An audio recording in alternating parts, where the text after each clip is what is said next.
Right now, as you're watching this, there's a 73% chance you feel like you're drifting through life without a compass. You wake up, go through the motions, and wonder if this is all there is. That gnawing feeling in your chest isn't depression or laziness. It's something philosophers have been wrestling with for centuries, and they called it the human condition. Here's what nobody tells you about feeling lost. Every single person who ever changed the world felt exactly like you do right now. Einstein wandered aimlessly after college. Steve Jobs dropped out and slept on friends' floors. The difference wasn't that they had some secret roadmap. They learned something that schools never teach and self-help books completely miss. The greatest minds in history discovered that feeling lost isn't a problem to solve. It's actually the starting point for everything meaningful. Today, I'm going to show you what Socrates, Nietzsche, and Camus figured out about this exact feeling you're experiencing. By the end of this video, you'll understand why feeling lost might be the most important thing that's ever happened to you, and more importantly, what to do about it. Part 1. The archaeology of your own mind. There's a treasure buried inside you that you've completely forgotten exists. You walked past it every single day for years, but nobody ever told you to look down and start digging. Most people spend their entire lives searching for purpose in all the wrong places. They look at job boards, career assessments, and ask everyone else what they should do with their lives. But here's what philosophers discovered centuries ago that changes everything. The answer isn't out there. It's buried deep inside you, waiting to be excavated like an ancient artifact. Think about this for a second. When archaeologists discover lost civilizations, they don't create the artifacts. They uncover what was already there, hidden beneath layers of dirt and time. Your true purpose works exactly the same way. It's already inside you, buried under years of other people's expectations, societal pressure, and practical thinking. But here's the problem. Most people never dig. They spend decades living on the surface, wondering why they feel empty, never realizing there's an entire world of forgotten dreams and suppressed curiosities waiting just beneath their current reality. The ancient Greeks had a word for this kind of deep self-knowledge. They called it gnothe seauton, know thyself. But knowing yourself isn't about taking personality quizzes or reading your horoscope. Real self-knowledge requires archaeological work. You have to dig through the layers of who you think you should be to rediscover who you actually are. And the deepest treasures are always found in the places you stopped looking years ago. Your childhood fascinations, your teenage obsessions, the things that made you lose track of time before anyone told you they weren't practical or profitable. Here's what most adults never realize. The things that fascinated you as a child weren't random. They were clues. Your 8-year-old self wasn't worried about mortgages or career prospects. That version of you was purely curious, completely authentic, and totally unfiltered. They were drawn to specific things for deeper reasons that your adult mind has forgotten. Maybe you spent hours building elaborate Lego cities, completely absorbed in creating miniature worlds. Maybe you collected rocks, studied insects, or wrote stories about magical kingdoms. Maybe you took apart electronics just to see how they worked, or spent entire afternoons drawing, or taught neighborhood kids games you invented. These weren't just childhood phases. They were your authentic interests before the world taught you to ignore them. So here's tip number 1 out of 10 that will completely transform how you approach feeling lost. Start practicing what I call the archaeology of your own mind. Every single day for the next week, spend exactly 15 minutes writing about what fascinated you before you learned what was practical. Don't think about career applications or money-making potential. Just dig. Write about the things that made you curious, excited, or completely absorbed as a child. Ask yourself these specific questions. What did you do when no one was watching? What subjects did you read about for fun? What activities made you lose track of time? What did you create just because you wanted to create it? What problems did you try to solve, not because you had to, but because they interested you? The answers to these questions aren't nostalgic memories, they're archaeological evidence of your authentic self. Most people think they need to discover their purpose, but philosophers knew better. Your purpose isn't something you find, it's something you uncover. It's already there, waiting beneath years of practical thinking and societal conditioning. The 15 minutes you spend excavating your own mind each day will reveal more about your true direction than years of career counseling or life coaching ever could. Your childhood self left you a treasure map. It's time to start digging. Part 2. The philosophy of productive wandering. Every productivity guru will tell you that wandering is the enemy of success. They'll say you need clear goals, detailed plans, and laser focus to get anywhere in life. But here's what they're completely missing, and it's something that one of history's greatest philosophers figured out over a century ago. Sometimes the most productive thing you can do is wander without any destination at all. Friedrich Nietzsche spent years walking the mountains of Switzerland with no particular route in mind. He called it philosophical walking, and he believed his best ideas came not from sitting at a desk trying to think, but from letting his mind roam freely while his body moved through unpredictable landscapes. He wasn't wasting time. He was practicing what philosophers call productive wandering, and it led to some of the most revolutionary ideas in human history. Here's the thing about feeling lost that nobody talks about. You might not actually be lost. You might be exactly where you need to be. Modern society has convinced us that not knowing exactly where we're going is a problem that needs to be solved immediately. But what if it's actually an opportunity that needs to be embraced? What if the feeling of being lost is your mind's way of telling you it's ready to discover something completely new? Think about every major breakthrough in human history. Penicillin was discovered by accident when Alexander Fleming noticed mold contaminating his bacterial cultures. The microwave was invented when Percy Spencer was working on radar technology and noticed a chocolate bar in his pocket had melted. Velcro was created after George de Mestral went for a walk in the woods and came back covered in burrs that stuck to his clothes. None of these discoveries happened because someone had a clear plan. They happened because someone was paying attention while they wandered. But here's what's fascinating about wandering. Most people do it wrong. They wander while scrolling their phones, listening to podcasts, or mentally rehearsing their to-do lists. That's not productive wandering. That's distracted wandering. Productive wandering requires something much more intentional. It requires curious attention without predetermined outcomes. The ancient Stoics understood this perfectly. They knew that wisdom often comes from unexpected encounters, chance conversations, and accidental discoveries. But you have to create space for these accidents to happen. You have to deliberately put yourself in situations where the unexpected becomes possible. Here's tip number 2 out of 10, and this one will revolutionize how you think about productivity and purpose. Start scheduling what I call purposeless activities into your week. These aren't hobbies or relaxation time. They're deliberate explorations without specific goals. Take a random bus route and get off at a stop you've never seen before. Visit your local library and walk through sections you normally ignore, pulling books off shelves based purely on interesting titles. Strike up conversations with strangers in coffee shops, bookstores, or parks.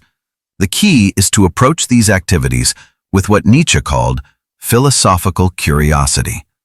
You're not looking for anything specific. You're simply creating opportunities for unexpected connections to emerge. Your next career breakthrough might come from a random conversation with someone in a completely different field. Your next creative project might be inspired by a book you accidentally discovered in a section you never visit. Your next relationship might begin with a chance encounter during an unplanned adventure. Most people wait for inspiration to strike while they're doing the same things in the same places with the same people. But inspiration doesn't work that way. Inspiration requires novelty, surprise, and fresh perspectives. It requires deliberately putting yourself in situations where you don't know what you'll find. The philosophers knew that wandering isn't the opposite of productivity. When done intentionally, wandering is productivity's secret weapon. Your breakthrough is hiding in the unexpected, but you have to go looking for it. Part 3. The Socratic Mirror Technique. The most brilliant philosopher in human history was also the most honest about what he didn't know. Socrates built his entire philosophy on a revolutionary idea that most people find uncomfortable. He believed that wisdom begins with admitting ignorance, and that the people who think they know everything are actually the most lost of all. Here's what Socrates discovered that changes everything about feeling lost. Most people ask the wrong questions. When they feel directionless, they immediately jump to, "What should I do with my life?" or "What's my purpose?" But Socrates knew these questions are impossible to answer if you don't know who's asking them. Before you can figure out what to do, you have to figure out who you actually are. And most people have no idea. Think about this for a moment. You've been living with yourself for your entire life. Yet how much do you really know about your authentic preferences, genuine interests, and true values? Not the preferences you think you should have, or the interests that look good on social media, or the values that sound impressive at dinner parties. Your real ones. The ones that exist when nobody else is watching, and you don't have to impress anyone. Socrates developed a technique that philosophers still use today to cut through all the noise and get to the truth. He called it the examined life, but I call it the Socratic mirror technique, because it forces you to look at yourself with the same critical honesty that Socrates used to examine the world around him. Here's what most people don't realize about their own beliefs and preferences. The vast majority of what you think you know about yourself isn't actually knowledge, it's assumption. You assume you like certain foods because you've always eaten them. You assume you enjoy certain activities because you've always done them. You assume you want certain things because you've always wanted them. But when was the last time you actually questioned these assumptions? Socrates discovered that most people live their entire lives based on unexamined assumptions about who they are and what they want. They never pause to ask whether their preferences are genuinely their own, or simply inherited from their family, their culture, or their peer group. They mistake familiarity for authenticity and confuse habit for choice. But here's where it gets really interesting. When you start questioning your assumptions about yourself, you often discover that many of your strongest preferences aren't actually yours at all. They're borrowed opinions that you've been carrying around so long, you forgot they weren't originally yours. The career path you think you want might be your parents' dream, not yours. The lifestyle you're pursuing might be Instagram's definition of success, not your authentic vision of fulfillment. This is why so many people feel lost, even when their lives look successful from the outside. They've built their entire existence around borrowed preferences and unexamined assumptions. They're living someone else's definition of a good life and wondering why it doesn't feel right. So here's tip number 3 out of 10. And this one requires more courage than most people expect. Practice what I call the Socratic mirror technique. Get a notebook and write down everything you think you know about your preferences, your favorite type of music, your ideal living situation, your career goals, your relationship preferences, your political beliefs, your financial priorities. Everything. Then, next to each item, write down where that preference actually came from. Did you choose it consciously, or did you inherit it from your family? Did you develop it through genuine experience, or did you adopt it to fit in with a certain group? Did you arrive at it through careful consideration, or did you just accept it because it seemed normal? You'll be shocked by how many of your so-called preferences can't pass this test. Most people discover that they've been living their lives based on borrowed opinions and unexamined assumptions. The Socratic mirror doesn't just show you who you are, it shows you who you're not. And sometimes knowing who you're not is the first step toward discovering who you actually are. Part 4. The Existential Inventory Method. There's a moment in everyone's life when they realize they've been living someone else's script. You wake up one morning and suddenly see your days with terrifying clarity. Some of the things you do, you genuinely want to do. Some of the things you do, you think you should do, And some of the things you do, you only do because you're afraid of what might happen if you don't. The gap between these three categories shows you exactly where your authenticity got hijacked. Most people never make this distinction. They lump all their activities together into one big category called my life, and wonder why it doesn't feel authentic or fulfilling. But philosophers have known for centuries that not all actions are created equal. Some actions flow from your genuine desires and authentic interests. Others flow from external expectations and social pressure, and still others flow from fear and the need to avoid consequences. The problem is that over time, these different types of action, you lose track of which activities you actually choose and which ones choose you. You stop noticing the difference between what you want to do and what you think you should do. Your authentic self gets buried under layers of obligation, expectation, and fear-based decision-making. Here's what happens when you don't pay attention to this distinction. Your life starts to feel like it belongs to someone else. You go through the motions of living, but nothing feels quite right. You might be successful by external standards, but internally, you feel disconnected from your own existence. You're living, but you're not alive. You're surviving, but you're not thriving. This is what existentialist philosophers called bad faith, living according to external scripts instead of your own authentic choices. It's one of the main reasons people feel lost, even when their lives look good on paper. They've optimized for everyone else's definition of success while ignoring their own inner compass. But here's the revolutionary part. Once you can see the distinction between these different types of actions, you can start to shift the balance. You can begin systematically moving activities from the should and afraid not to categories into the want to category. This isn't about quitting your job or abandoning all your responsibilities. It's about reclaiming agency in your own life. So here's tip number 4 out of 10, and this one will show you exactly where your authenticity went missing. Create what I call an existential inventory. Take 3 sheets of paper and label them clearly. Sheet 1, things I do because I want to do them. Sheet 2, things I do because I think I should do them. Sheet 3, things I do because I'm afraid not to do them. Now comes the hard part. Be ruthlessly honest as you categorize every significant activity in your life. Your job, your relationships, your hobbies, your social commitments, your daily routines, your financial decisions, your living situation. Everything goes on one of these 3 lists. Don't overthink it. Your first instinct is usually correct. When you're done, look at the size of each list. For most people, the want to list is surprisingly short, while the should and afraid not to lists are overwhelmingly long. This imbalance explains why so many people feel disconnected from their own lives. They're spending most of their time and energy on activities that don't align with their authentic desires. But here's where it gets exciting. Start with one small item from list 2 or 3.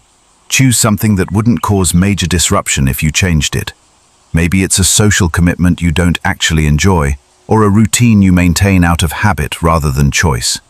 Experiment with moving that item to list 1 by finding a way to make it genuinely optional or authentically motivated. The goal isn't to eliminate all should and afraid not to activities immediately. Some responsibilities are necessary parts of adult life. The goal is to gradually shift the balance so that more of your life flows from authentic choice rather than external pressure. Your authenticity is still there. It's just been outvoted by shoulds and fears. It's time to tip the scales back in its favor. Part 5. The Philosophical Friendship Audit. You become who you spend time with, but most people never consciously choose who that is. They inherit their social circle from childhood, collect colleagues from work, and accumulate acquaintances through circumstance. Then they wonder why they feel stuck in patterns that don't serve them, or why their personal growth feels constantly sabotaged by the people closest to them. Albert Camus understood something about friendship that most people miss entirely. He said, "We don't just choose our friends based on who we are. We become who we are based on the friends we choose." Your social circle isn't just a reflection of your current self. It's actively shaping your future self. Every conversation you have, every perspective you encounter, every reaction you receive to your ideas and dreams is programming your sense of what's possible for your life.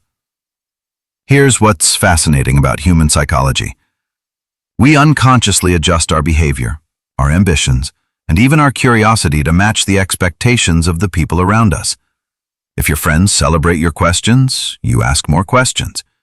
If they shut down your curiosity, you learn to stop being curious. If they encourage your experiments, you experiment more. If they mock your attempts to grow, you stop attempting to grow. Most people think peer pressure is something that happens to teenagers, but adult peer pressure is much more subtle and infinitely more powerful. It doesn't come in the form of obvious pressure to conform. It comes in the form of subtle reactions, gentle discouragement, and passive resistance to change. Your friends might not explicitly tell you to stay the same, but they create an invisible barrier around your current identity that makes growth feel uncomfortable or unwelcome. Think about the last time you shared an exciting idea with someone close to you. Did they lean in with curiosity, ask follow-up questions, and help you explore the possibilities? Or did they immediately point out the problems, remind you of past failures, and suggest you be more realistic? The difference between these two responses shapes not just that moment, but your willingness to share future ideas and take future risks. Here's what philosophers discovered about personal transformation. You can't grow beyond the expectations of your social environment. If everyone around you expects you to stay exactly who you are today, you'll feel constant pressure to remain unchanged. But if you surround yourself with people who expect growth, curiosity, and evolution, you'll feel constant permission to become who you're meant to be. This is why so many people feel lost despite having strong social connections. They're surrounded by people who love them exactly as they are and unconsciously resist any attempts at change or growth. Their friends and family become unwitting guardians of their current limitations rather than supporters of their future potential. So here's tip number 5 out of 10, and this one requires honest evaluation of your closest relationships. Conduct what I call a philosophical friendship audit. Look at each significant person in your life and ask these specific questions. When you share something you're excited about, do they match your energy or deflate it? When you talk about wanting to change or grow, do they encourage exploration or counsel caution? When you ask deep questions about life, do they engage thoughtfully or change the subject? Most importantly, ask yourself this. After spending time with this person, do you feel more curious about life or less curious? Do you feel more willing to take risks or more afraid of making mistakes? Do you feel more connected to your authentic self or more pressure to be who they expect you to be? This isn't about judging your friends or cutting people out of your life. It's about conscious relationship curation. You need people who celebrate your questions, not just your answers. You need people who encourage your experiments, not just your successes. You need people who see your potential, not just your current limitations. Start intentionally cultivating friendships with people who are also actively questioning life, growing, and changing. Seek out conversations with people who challenge your thinking in productive ways. The quality of your relationships determines the quality of your personal evolution. Choose relationships that make becoming your authentic self not just possible, but inevitable. Part 6. The Stoic reverse engineering approach. Most people plan their lives forward, starting from where they are and trying to figure out where to go. But the wisest emperor in human history did exactly the opposite. Marcus Aurelius planned his life backward, starting from death and working his way to the present moment. This reverse engineering approach revealed something about purpose and meaning that forward planning never could. Here's what Marcus Aurelius understood that most people miss. When you plan forward from your current position, you're limited by your current perspective. You can only see possibilities that make sense from where you're standing right now. But when you plan backward from the end of your life, you gain access to a completely different kind of wisdom. You see your current moment through the eyes of someone who has lived through all the experiences you haven't had yet. Think about this for a second. Your 90-year-old self has perspective you don't have access to yet. They know which risks were worth taking and which ones weren't. They know which relationships actually mattered and which ones were just distractions. They know which achievements brought lasting satisfaction and which ones felt empty shortly after accomplishing them. They have information about your life that your current self desperately needs but can't access through forward planning. But here's the problem with most people's approach to life planning. They make decisions based on immediate circumstances, short-term fears, and limited information. They choose safety over growth, familiarity over adventure, and certainty over possibility. Then, decades later, they look back with regret at all the things they didn't try, didn't risk, and didn't explore. The Stoics called this memento mori, remember death. Not because they were morbid or pessimistic, but because remembering death clarifies what actually matters. When you truly understand that your time is limited, you stop wasting it on things that don't align with your deepest values. You stop postponing important conversations, meaningful experiences, and authentic choices. Marcus Aurelius spent time every morning contemplating the fact that he might die that day. This wasn't depressing meditation. It was clarifying meditation. It helped him distinguish between what was truly important and what was merely urgent. It helped him see through the illusions of permanent security and endless time that keep most people trapped in mediocrity. Here's what's fascinating about the reverse engineering approach. When you imagine looking back on your current life from the perspective of someone who has already lived it, you immediately see things differently. The problems that feel overwhelming today often seem manageable from that future perspective. The risks that feel terrifying today often seem like obvious choices from that vantage point. Your future self has already lived through whatever you're afraid might happen. They know that most of your worst-case scenarios either never happened or weren't as bad as you imagined. They know that the things you didn't do because you were afraid often became sources of regret, while the things you did, despite being afraid, often became sources of pride and growth. So here's tip number 6 out of 10, and this one will completely shift how you make decisions about your life. Practice what I call the Stoic reverse engineering approach. Find a quiet place where you won't be interrupted. Close your eyes and imagine you're 90 years old, sitting in a comfortable chair, looking back on your entire life. From that perspective, look back at your current moment, this exact point in your life where you feel lost or uncertain. From that future vantage point, ask yourself these questions. What would that older, wiser version of you wish you had tried? What risks would they wish you had taken? What conversations would they wish you had initiated? What adventures would they wish you had pursued? What dreams would they wish you had chased, even if you weren't sure you could achieve them? Most importantly, what would they want to tell you about the things you're currently afraid of? How would they counsel you about the decisions you're avoiding and the changes you're postponing? Your future self is rooting for your current self to be brave. They know something you don't know yet, that most regrets come not from things you tried that didn't work out, but from things you never tried at all. Part 7. The Kierkegaardian Leap. Practice. There's a moment in every important decision where logic runs out and you have to jump. Søren Kierkegaard called this the leap of faith, but he wasn't talking about religion. He was talking about the fundamental reality of meaningful choice.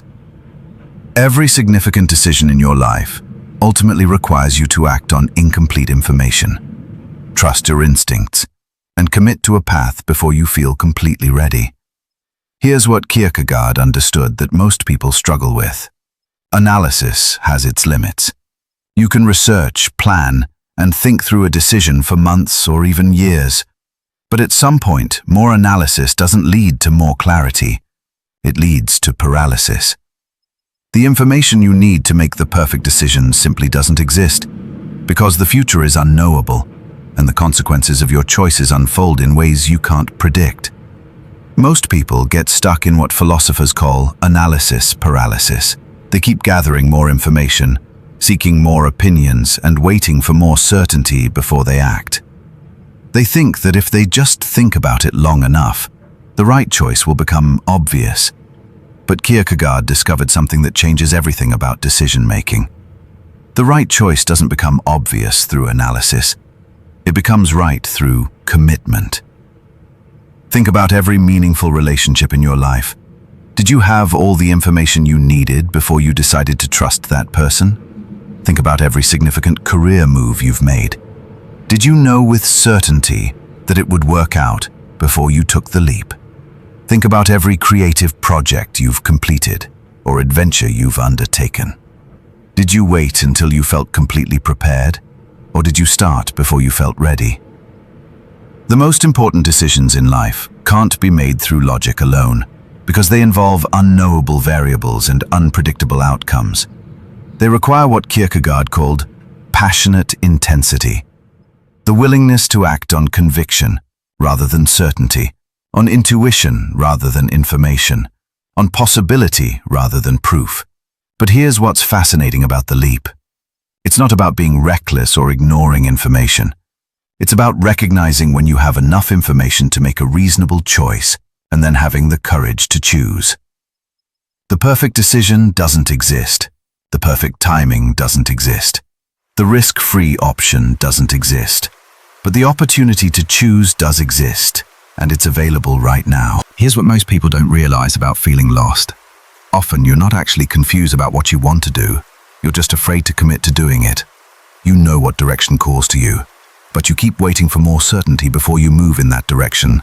You keep asking for guarantees that life doesn't provide and certainty that decision-making doesn't offer. Kierkegaard discovered that meaningful choices require what he called leap practice, developing the ability to act on conviction rather than waiting for complete certainty. This isn't about making impulsive decisions. It's about recognizing when you've done enough analysis and it's time to trust your deeper wisdom. So here's tip number 7 out of 10, and this one will break you out of analysis paralysis forever. Identify one decision you've been overthinking for months, something you keep researching, discussing, and analyzing without ever actually choosing. It doesn't have to be a life-changing decision. In fact, it's better if it's something relatively small that you can use as practice. Set a deadline for making this decision, not a deadline for gathering more information or having more conversations about it, a deadline for actually choosing. Give yourself exactly 1 week from today. During that week, you can continue thinking about it, but at the end of the week, you must choose. No extensions, no exceptions, no more analysis. When the deadline arrives, sit quietly for 10 minutes. Don't think about pros and cons. Don't rehearse all the information you've gathered. Instead, ask yourself this single question. If I had to choose right now based on what I know and how I feel, what would I choose? Your first instinct is your answer. Trust it. Commit to it. Take the leap. The goal isn't to make perfect decisions. The goal is to develop the ability to make decisions and move forward with them. Your life is waiting for you to stop analyzing and start choosing. Every day you postpone the leap is a day you postpone living. Part 8. The absurdist joy discovery. Albert Camus made one of the most liberating discoveries in the history of human thought, but most people completely misunderstand it. He said, life is fundamentally absurd, that there's no inherent meaning, no cosmic purpose, and no universal point to human existence. Most people hear this and feel depressed, but Camus felt the opposite. He felt free. Here's what Camus understood that changes everything about how you approach life. If nothing matters inherently, then you're completely free to decide what matters to you. If there's no predetermined purpose, then you get to create your own purpose. If life has no built-in meaning, then you have the ultimate creative freedom to build meaning from scratch. The absence of universal meaning isn't a problem to solve, it's an opportunity to embrace. Think about this for a moment. Every rule about what makes a successful life, every expectation about what you should want, every social pressure about how you should live, none of it is written into the fabric of reality. It's all made up by humans, which means you can unmake it and remake it according to your own authentic preferences. Most people spend their entire lives trying to figure out what they're supposed to do, as if there's a cosmic instruction manual they're missing. They look for their purpose, like it's a treasure hunt, with predetermined clues and a fixed destination. But Camus discovered something revolutionary. There is no instruction manual. There is no predetermined purpose. There's only the freedom to choose what brings you alive. This is why so many people feel lost. They're looking for external validation of their choices, cosmic approval of their direction, and universal confirmation that they're on the right path. But the universe doesn't provide these things because the universe doesn't have preferences about how you live your life. The only preferences that matter are yours. Here's what Camus called the secret to living an authentic life in an absurd universe. Pay attention to joy. Not happiness, which is often dependent on external circumstances, but joy, that deep sense of aliveness that comes from engaging with activities that resonate with your authentic self. Joy is data. It's information about who you are and what you're meant to be doing. But here's the problem. Most people ignore their joy data. They dismiss the activities that make them lose track of time as impractical hobbies. They undervalue the experiences that fill them with energy as guilty pleasures. They treat the things that bring them alive as side projects rather than central organizing principles for their lives. Camus understood that in an absurd universe, joy becomes your compass. Not because joy leads to some ultimate cosmic purpose, but because joy indicates alignment between your authentic self and your chosen activities. When you feel genuine joy, you're not pursuing someone else's definition of meaning. You're creating your own. So here's tip number 8 out of 10. And this one will revolutionize how you make decisions. Start treating joy as data about your authentic self. For the next week, pay careful attention to which activities make you lose track of time. Notice which conversations energize you rather than drain you. Observe which environments make you feel most alive and which ones make you feel disconnected from yourself. Make a list of everything that generates genuine joy in your life. Not guilty pleasures or temporary escapes, but activities that leave you feeling more connected to yourself, rather than less connected. These might be creative activities, intellectual pursuits, physical challenges, social interactions, or solitary experiences. The specific content doesn't matter. What matters is the feeling of aliveness they generate. Now here's the revolutionary part. Start scheduling these joy-generating activities like important appointments. Most people treat their sources of joy as optional extras that they'll get to if they have time left over after handling their obligations. But Camus would say this is backward. In an absurd universe, your joy is the only thing that's truly important. Everything else is just logistics. The goal isn't to abandon all responsibility and chase pleasure.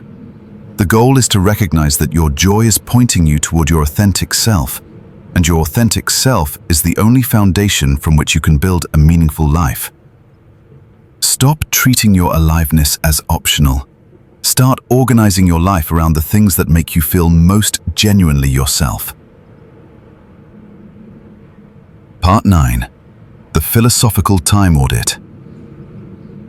Time is the only resource you can never get back. Yet most people have no idea where theirs actually goes. They complain about being busy while spending hours on activities that don't align with their values. They say they don't have time for what matters, while unconsciously dedicating enormous amounts of time to what doesn't matter. The problem isn't that they don't have enough time. The problem is that they've never audited how they actually spend the time they have.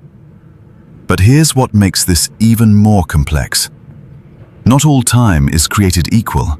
An hour spent growing as a person creates completely different long-term value than an hour spent mindlessly scrolling social media.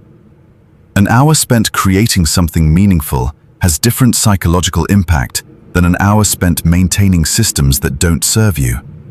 An hour spent in genuine connection with others affects your well-being differently than an hour spent escaping from your own thoughts. Most time management advice focuses on efficiency, how to get more done in less time. But philosophers understood something much deeper. The question isn't how to manage your time more efficiently. The question is how to spend your time more consciously. It's not about productivity, it's about intentionality. Here's what most people never realize about feeling lost. Often you feel lost because you're spending too much time maintaining your current life and not enough time creating your future life. You're stuck in survival mode handling immediate demands and urgent tasks, while your growth and authentic development get pushed to some mythical future when you'll have more time. The ancient Stoics had a practice they called time audit, regularly examining how they spent their days to ensure their actions aligned with their deepest values. But they didn't just categorize time as work versus leisure, or productive versus unproductive. They categorized time philosophically, asking deeper questions about the long-term impact of their daily choices. So here's tip number 9 out of 10.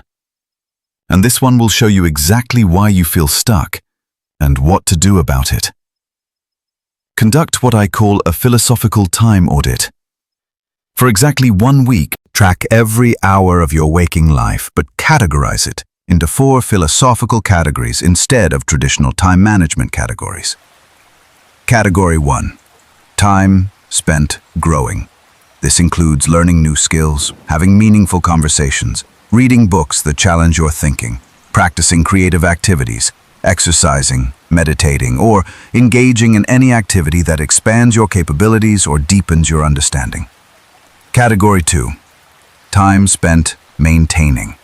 This includes necessary life maintenance like cleaning, commuting, paying bills, routine work tasks, basic self-care, and other activities that keep your current life functioning, but don't move you forward. Category 3. Time spent escaping. This includes scrolling social media, binge-watching shows, playing games, shopping for things you don't need, gossiping, or engaging in any activity whose primary purpose is to avoid thinking about or dealing with your real life. Category 4. Time spent creating. This includes writing, building, designing, planning future projects, having deep conversations about ideas that matter to you, or engaging in any activity that brings something new into existence, or moves your life in a direction that excites you. At the end of the week, add up the hours in each category. Most people are shocked by what they discover. They find that they're spending 60 to 70% of their time maintaining their current life, 20 to 25% escaping from their life, 5 to 10% growing, and almost no time creating their future life. Then they wonder why they feel stuck and directionless. Here's what this audit reveals that changes everything. Feeling lost isn't usually a sign that you don't know what you want. It's usually a sign that you're not spending enough time on growth and creation. You can't think your way into clarity about your life's direction. You have to grow and create your way into clarity. The goal isn't to eliminate all maintenance time or escape time. Both serve important functions. Maintenance keeps your life functional, and strategic escape prevents burnout. But if growth and creation are being crowded out by maintenance and escape, you'll feel increasingly disconnected from your authentic self and future possibilities. Start by protecting just 1 hour each day for growth or creation.